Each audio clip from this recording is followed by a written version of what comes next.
كابتن احمد حسن اداله كلمتين في المضمون، انت فاهم؟ اداله كلمتين في يعني عملوا معاه الصح والمظبوط والله العظيم.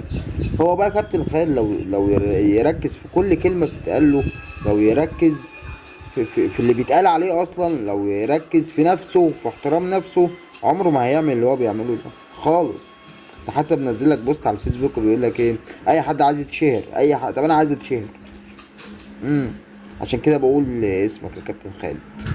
اي حد عايز يتشهر يقول اسمه في لايف او في فيديو، لما يحط اسمه ايه في على الصفحة عنده على الفيسبوك علشان خاطر يتشهر. ده انت متخيل احنا وصلنا لفين كابتن خالد؟